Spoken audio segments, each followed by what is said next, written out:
नमस्कार मित्रांनो, मी संदीप सावरकर आणि आजच्या या व्हिडिओमध्ये आपण पाहणार आहोत का एमपीएससीचा जो नुकताच निघालेला संयुक्त पूर्व परीक्षा आहे त्या परीक्षेचा फॉर्म कसा भरायचा याबद्दलची माहिती आपण या व्हिडिओमध्ये पाहणार आहोत. चला तर सुरुवात करूया. तर सर्वात पहिले करायचं काय, आपल्याला आपला जो महाराष्ट्र लोकसेवा आयोगचा ऑफिशियल वेबसाईट आहे या वेबसाईटवर यायचं आहे आणि आल्यानंतर आपल्याला इथे लगेच आपल्याला लॉग इनचं ऑप्शन दिसत आहे, बाजूला होम दिसत आहे.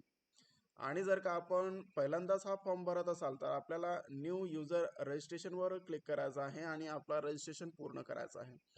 आता आपल्याला करायचं काय आहे, तर आपला जर का ऑलरेडी रजिस्ट्रेशन असेल आपला, तर आपल्याला इथं लॉग इन करून घ्यायचं आहे.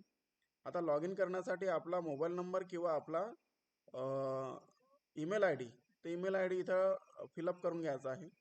आता इथे ईमेल आय डी मी इथं टाकून देतो आणि आपला जो पासवर्ड आहे तो पासवर्ड इथं टाकायचा आहे.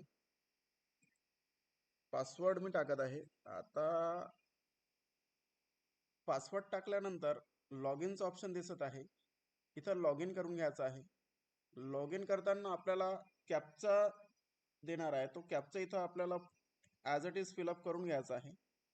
आता कॅपचा फिलअप केल्यानंतर आपल्याला प्रोसेड बनायचं आहे.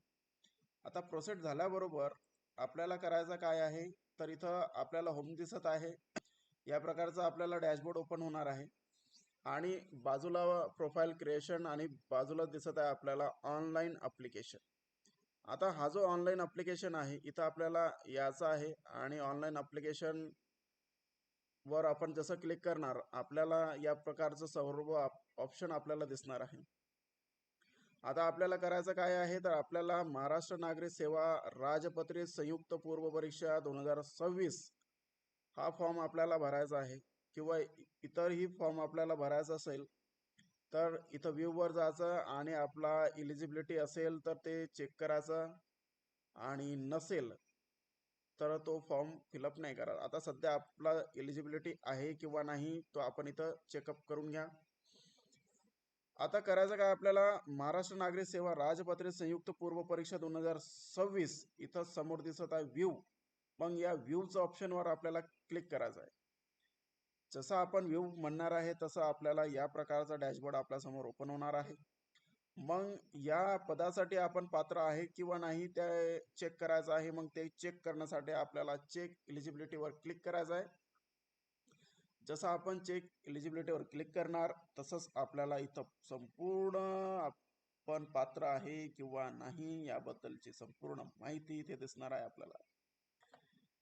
मग आपल्याला बाजूलाच पूर्ण जिथं आपण पात्र आहे ते सर्व पोस्ट आपल्याला अशा प्रकारे दिसणार आहे. जर का यापैकी एखादा पोस्टमध्ये आपण इंटरेस्ट नसाल तर असं आपण टिक मार असं काढून घेऊ शकतो. आणि जर का सर्वच पोस्ट आपल्याला द्यायचं असेल तर इथं आपण ऑल सिलेक्ट सुद्धा करू शकतो. मग बाजूला आपल्याला रिसेट दिसत आहे आणि अप्लाय दिसत आहे. ऑब्विसली आपल्याला अप्लाय करायचं आहे म्हणून अप्लायचं बटनावर क्लिक करायचं आहे. जसं आपण अप्लाय करणार तसं आपल्याला आपला जो ऑप्शनल सब्जेक्ट आहे तो सब्जेक्ट इथं क्लिक करायचा आहे.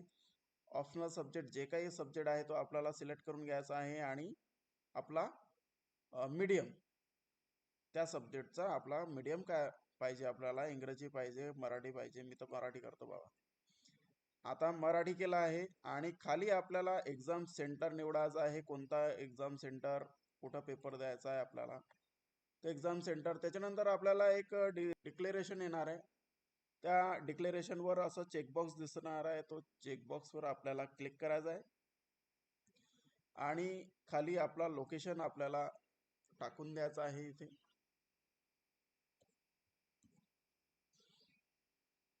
आपली सही दिसणार आहे आणि लगेच बाजूला आपल्याला दिसत आहे सबमिट अँड पे फीज. मग इथे आपल्याला क्लिक करायचं आहे. जसं आपण क्लिक करणार तसं आपल्याला your application is save successfully, please proceed for payment. मग आपल्याला पैसा मागणार आहे ते, मग आपल्याला पैसा भरणार आहे. मग त्यासाठी काय करायचं आहे, इथं आपल्याला क्लिक करायचं आहे.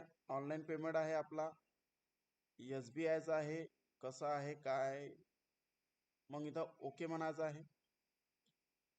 ओके म्हटल्याबरोबर या प्रकारचा आपल्याला ऑप्शन देणार आहे.